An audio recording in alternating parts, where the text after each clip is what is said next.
Dice la palabra del Señor en Génesis 28, 17, en una versión de la NBB. Jacob recostó su cabeza con una piedra, sobre una piedra. Dice la palabra. Cuando Jacob despertó de su sueño, tuvo mucho miedo y pensó: sin duda alguna, el Señor está en este lugar y yo no lo sabía. Este lugar es asombroso y es nada menos que la casa de Dios y puerta del cielo. Qué tremenda palabra, porque proféticamente era el mismo lugar donde después se levantaría años después el templo de Jerusalén, donde él había recostado su cabeza. Pero él ya lo había visto.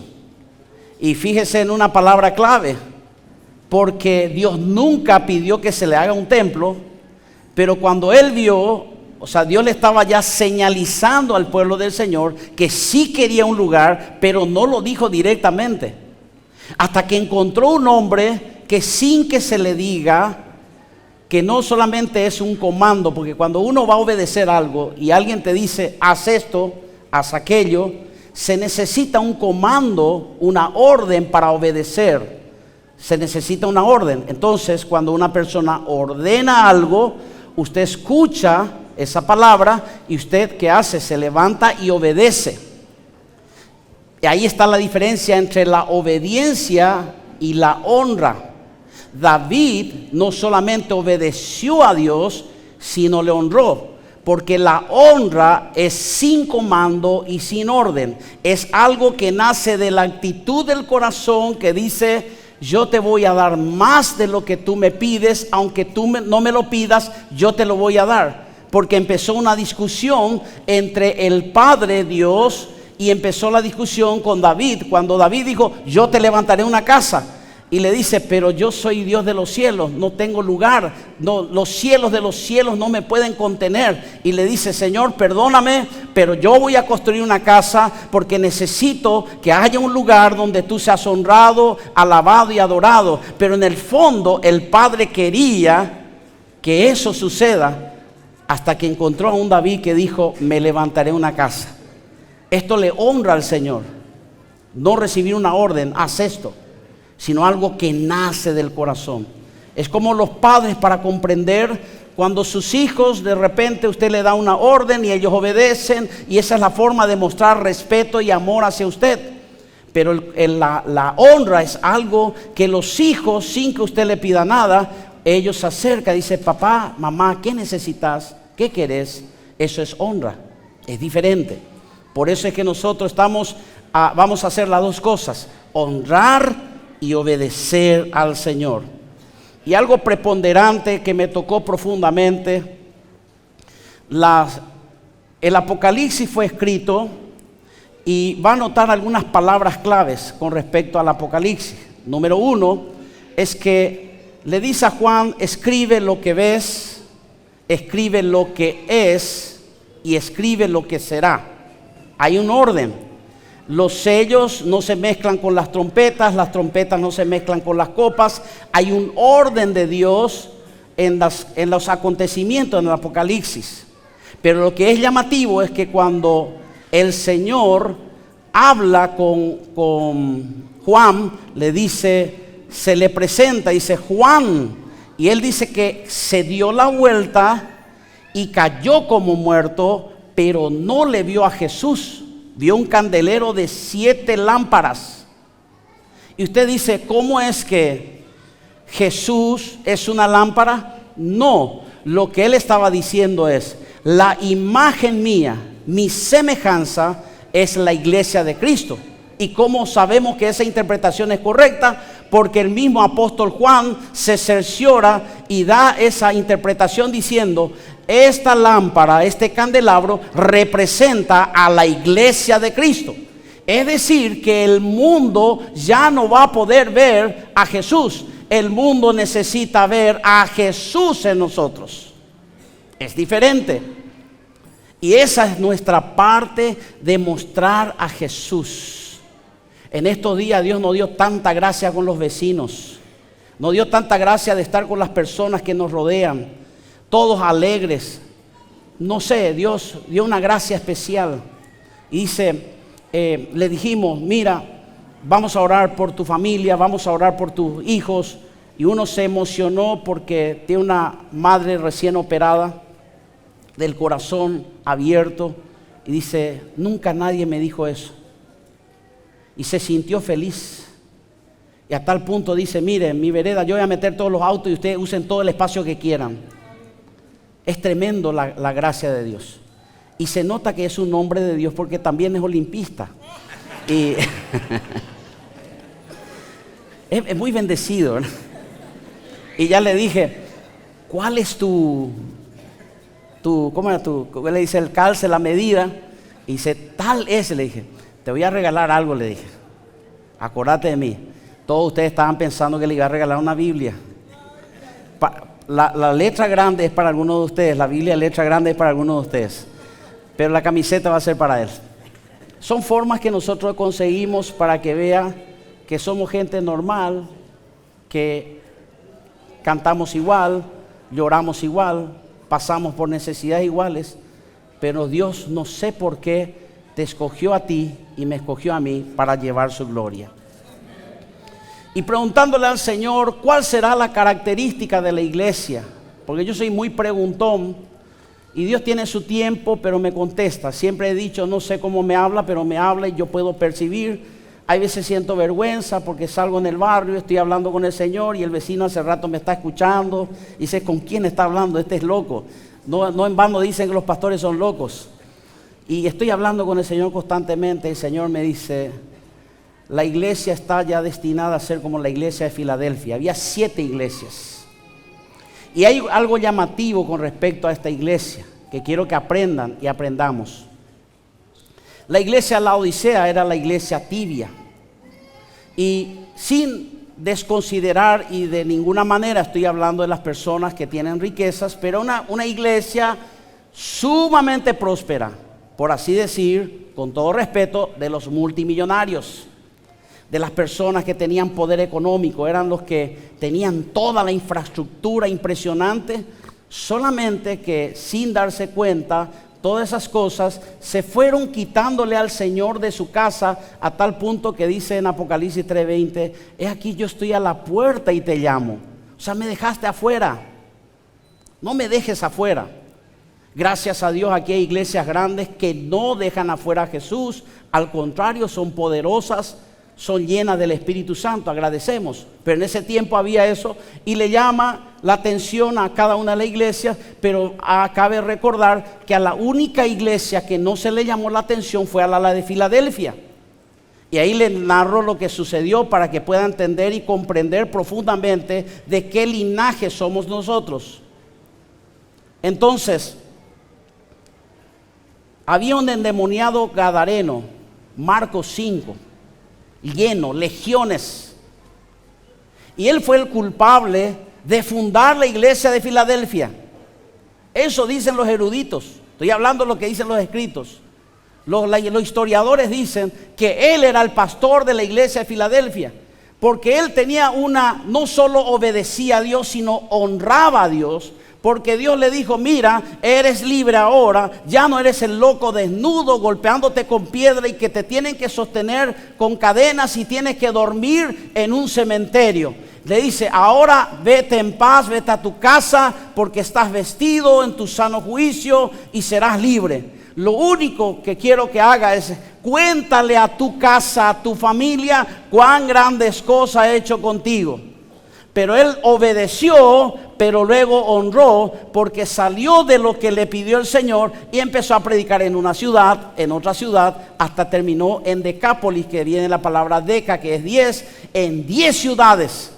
Y en ese hombre, ¿por qué? Porque la escritura se cumple, al que mucho se le perdona, mucho ama.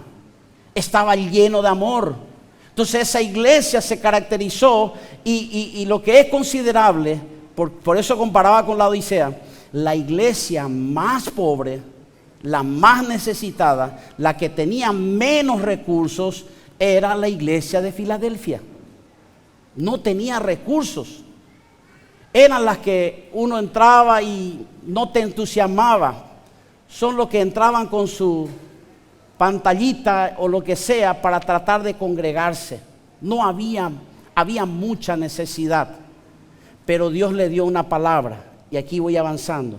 Le dijo: he aquí, yo he abierto una puerta para ti, que cuando Dios abre nadie la cierra, y si Él cierra nadie lo puede abrir. Yo le entrego la llave a ustedes del reino, y esa llave es una llave de personas que aman a Dios, y era la llave del reino de los cielos para abrir. Pasó los años, todas las iglesias empezaron a cerrarse, pero la iglesia de Filadelfia no se cerró porque estaban munidos de la unción, el poder del Espíritu Santo, y le dijo: yo abro para ustedes. Y en esa zona del Asia hacia el mar Mediterráneo, creo que sí, hacia ese lado, estaban las 7 iglesias de Asia. No sé si me estoy desmemoriando un poco, pero en una zona casi todas juntas. Y la última iglesia que quedó viva fue la de Filadelfia. Y de la Filadelfia empezaron a migrar ¿a dónde? Escocia, Gales, Gran Bretaña, Alemania.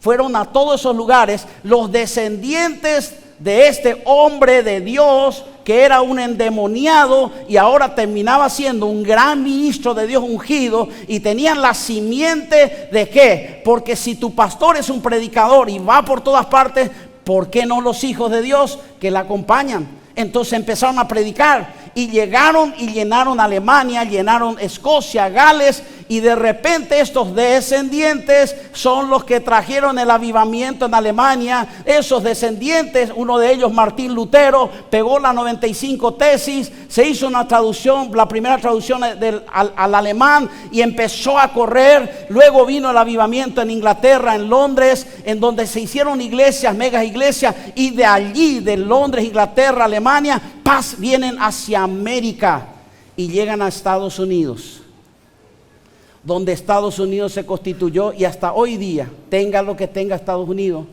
es el país de más misioneros en el mundo.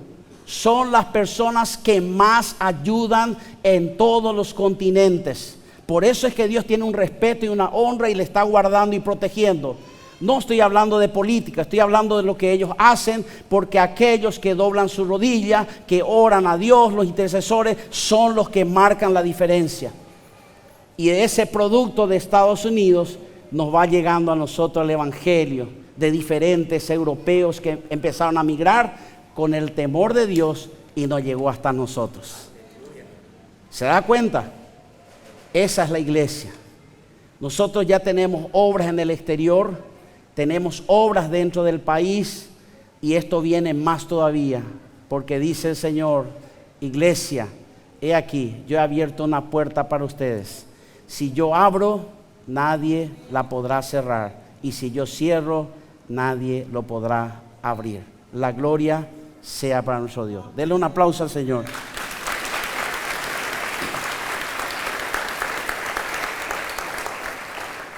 Y Dios dice que nunca nos va a enviar sin recursos. Hoy podemos decir, aunque ya nos movemos en la unción del Espíritu Santo, pero hoy tenemos un lugar, un granero, donde juntar y conquistar. Una persona me dijo: pastor, ¿no vamos a quedar en este lugar? No, le dije. Este es el segundo trampolín. El primero estuvimos en el que era de 1 metro. El segundo para lanzarse en una pileta, el de 3 metros. Y le dije: de aquí vamos al de 10 metros. Nosotros no nos quedamos aquí. Es decir, que el día de mañana estos van a quedar quizás como oficinas. ¿Por qué? Porque vamos para arriba. Porque hay muchas almas que buscan de nosotros. Y si nosotros nos ponemos las pilas, esto crece y se va a expandir de una manera implosiva. Va a ser fuerte y poderosa. Así es la iglesia de Cristo. Y Dios dice que cuando Jesús entró de ese tiempo de pruebas del desierto, dice que Él fue lleno del Espíritu Santo. La Biblia dice así: lleno del Espíritu Santo. Y lleno del Espíritu Santo entró en el desierto 40 días, un proceso. No significa que usted hable en lenguas, que alabe a Dios, tenga dones espirituales, que usted no va a pasar por pruebas. Jesús, lleno del Espíritu Santo, pasó por el desierto. Pero quiero decirte que el desierto es solo un paso, no es el final de tu camino. Es solo un paso donde tú eres entrenado, donde el enemigo, creyendo que estás en un aspecto de debilidad, donde tú le colocas en su lugar y tú le dices: Señor, discúlpeme, Padre querido, tengo que hablarle a este demonio, no tengo ganas, pero tengo que decirle: escucha, Satanás, escrito está, al Señor mi Dios adoraré y solo a Él serviré. Y cuando Jesús salió, dice, salió en el poder del Espíritu Santo y entró en la sinagoga después de ser lleno, después de pasar el desierto, después de ser bautizado por el Espíritu Santo. Entró en la sinagoga y allí tomó el libro de Isaías diciendo: el Espíritu de Jehová está sobre mí para sanar a los enfermos, libertar a los cautivos, sanar a los quebrantados de corazón, etcétera. Y de repente enrolla el libro y dice: señores, hoy se ha cumplido esta palabra. Esta palabra se va a cumplir en este tiempo sobre nosotros. Dios nos va a honrar, nos va a levantar y usted es parte de este mover. La palabra profética para nosotros es: ¿somos espectadores o protagonistas? ¿Qué somos? Vamos a ser protagonistas. Somos los que entramos en la cancha, somos los seleccionados para estar en primera fila, somos los que metemos goles y defendemos, somos los que estamos en el medio campo para hacer las jugadas. ¿Por qué? Porque somos un equipo, porque juntos y unánimes siempre vamos a poder más. Ponga la mano sobre su corazón. Padre, gracias yo te doy en el nombre de Jesús. Te doy gracias porque tú eres bueno, para siempre es tu misericordia. Ah, qué bondadoso eres, qué maravilloso eres, Jesús. Te amamos, te amamos. Muchos de nosotros hemos sido conquistados de las tinieblas, de lo profundo, pero hoy somos tus ministros, hombres de Dios, mujeres de Dios. Gracias por familias restauradas, hombres y mujeres que están en este lugar y han pasado por procesos, pero Dios ha sido bueno para con ellos. Y tú vas a hacer algo sorprendente y sobrenatural. Gracias, Padre. Gracias, Hijo. Y gracias, Espíritu Santo. Amén y amén.